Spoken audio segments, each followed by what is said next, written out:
qohumlarınıza, yaxın ətrafınıza istədiyiniz şeyi keçirdib, istədiyiniz hərəkəti eləyirsiniz. Amma bu kasıb vətəndaşlara gələndə ancaq incidirsiniz. Sədərəş rayon gömrük postunun rəisi Kənan Heydərova səslənirəm. Sənin işçilərin səni ya saymırlar, ya da ki öz başınaçılıqdır. Xeyr ola, bir blok sigaretə görə sigareti alıb qoyurlar ora, qəbz vermirlər vətəndaşa. Xəbərdarlıq etmirlər. İmzası yox. Buna necə baxırsınız? Hansı qanunla? Bu nə dövlətçilikdir? Bu nə qanundur? Bu milləti niyə dövlətin üstə qaldırırsınız? Niyə diksindirirsiniz? Niyə nifrət yaradırsınız? Nə istəyirsiniz? Bir blok sigaretə görə tamam artıqdır. Vursun ambara, çerkinin qəbzini versin, xəbərdarlıq eləsin, geri qaytarsın.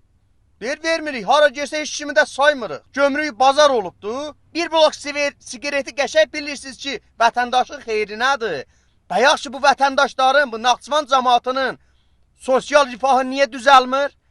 Niyə sosial naziri, niyə köməklik göstərmir? Qəşəng bilir, cəmaat sürünür, adam qalmayıb Naxçıvanda. Millət axın eləyib xarici ölkələrə.